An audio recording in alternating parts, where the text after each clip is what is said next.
Et comme c'est une année électorale, que nous devons gagner donc les élections pour sortir le pays de l'impasse dans laquelle le régime RHDP nous conduit, nous devons être très vigilants sur les faits, les discours et les actes du gouvernement. C'est pourquoi la présente tribune va s'attarder sur deux éléments essentiels. Répondre, en tout cas, donner notre point de vue sur le discours du chef de l'État le 31 décembre. Et puis le deuxième point, sur la question du retour, la libération du retour des militaires ivoiriens qui avaient été arrêtés au Mali. Alors, pour nous, c'est le premier point, le discours du chef de l'État est un discours de renouvellement de promesses jamais tenues. Jamais tenues. C'est-à-dire chaque année, on vient, on dit la même chose, et puis, mais les Ivoiriens, là, comment vous appelez les VAR? La VAR, non?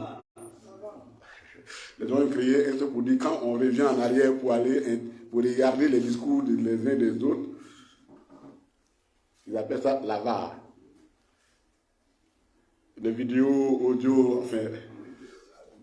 Donc, nous sommes allés consulter tous les discours du président.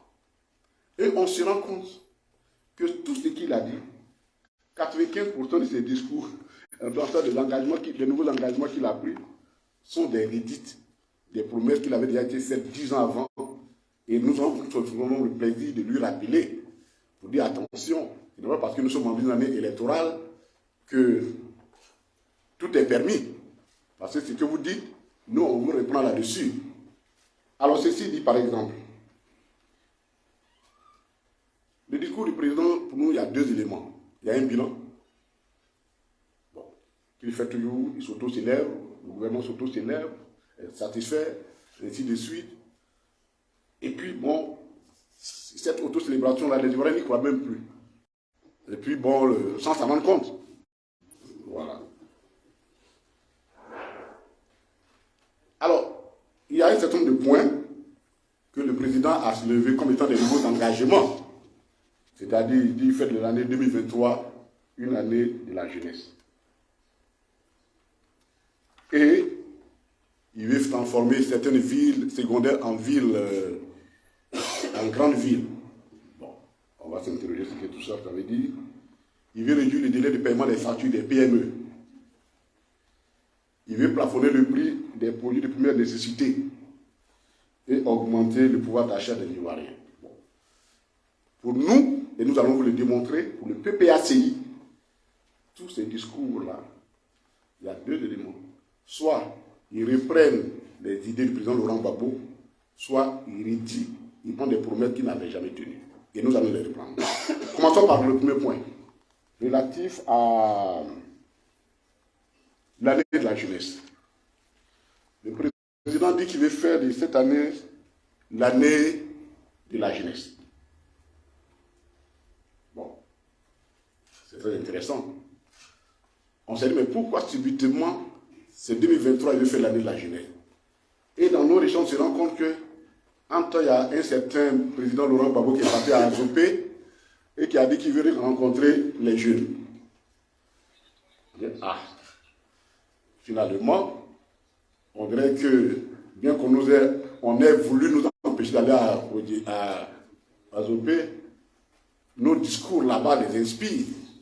Parce que, apparemment, rien ne justifie que ce soit maintenant que le président décide de prendre l'année 2023 une année consacrée à la jeunesse. Et pourtant, voici ce que le président disait en 2015. Et ça, comme c'est les propos d'un chef d'État, nous allons tout faire pour les lire intégralement, pour ne pas écorcher les propos d'un président de la République. La politique, et ces propos, nous les avons trouvés dans un document intitulé « La politique nationale de la jeunesse et les stratégies 2016-2020 ».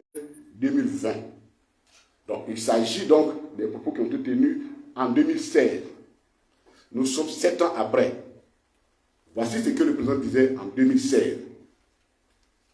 Chers jeunes, mon ambition est que votre autonomie, c'est-à-dire votre capacité à assumer pleinement, financièrement et intellectuellement, à s'assumer pleinement, financièrement et intellectuellement. Cette préoccupation sera donc au cœur de l'action gouvernementale tout au long de mon second mandat. Là, nous sommes en extra time. Les Anglais disent extra time, c'est une prolongation. Il revient sur ça. Cette préoccupation sera donc au cœur de l'action gouvernementale tout au long de mon second mandat. Il poursuit plus loin en affirmant que nous devons arriver à terme à identifier les bassins d'emploi dans les différentes régions et localités du pays, orienter nos efforts stratégiques vers les secteurs pourvoyeurs d'emploi pour la jeunesse, mettre en place des politiques précises visant l'encadrement et le suivi des projets novateurs dans l'agribusiness, le secteur informel, l'industrie de transformation, qui permettront d'offrir des perspectives claires à notre jeunesse. Enfin, il proclame que cette politique se veut fédératrice des différentes actions gouvernementales menées en faveur de la jeunesse.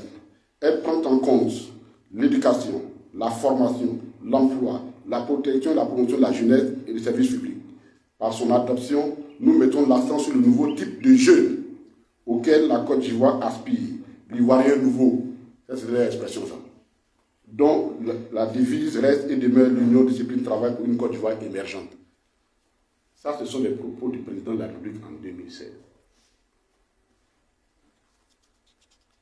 Quand il a dit ça, dans le même document, qui a fait le plan, le PND de 2016-2020, son premier ministre, alors Caban Duncan disait, M. Caban Duncan disait, ceci a été ici.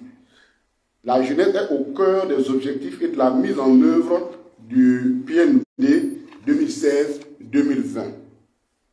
Il prévoit plusieurs actions en faveur de cette période. Cette volonté est affirmée par une vision claire, par la conduite d'initiatives concrètes, par un accroissement des ressources dédiées aux questions de jeunesse, notamment au niveau de la promotion de l'emploi en faveur des jeunes.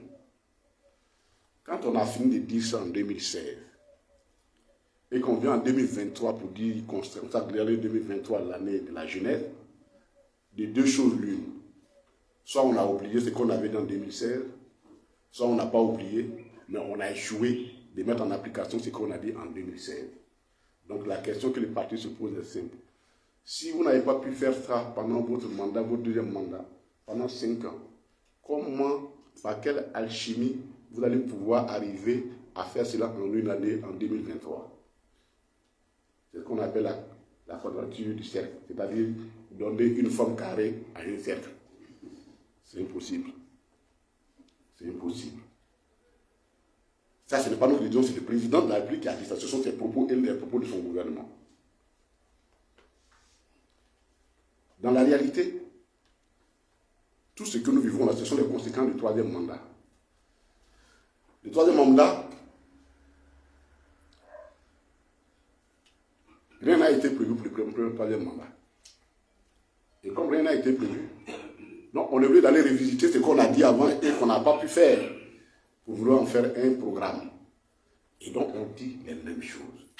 On reprend les mêmes choses. Mais, et ça, sur ce plan-là, il a l'aise. Parce que dans la réalité, si c'est pour reprendre les promesses non tenues, il y en a beaucoup, hein. Donc il a la matière. Il y a de la matière. Puisque très peu a été fait comparé à tout ce qui avait été promis aux Ivoiriens.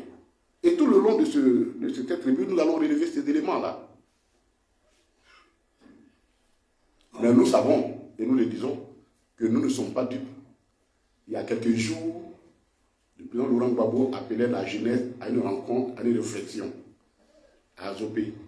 Nous ne sommes pas surpris que cela puisse permettre au président de la République de se souvenir qu'il a une jeunesse dont il n'a pas tenu compte pendant pratiquement 10 ans et qu'il espère pouvoir corriger en 2023, tout juste pour essayer de reprendre le contrôle de l'initiative.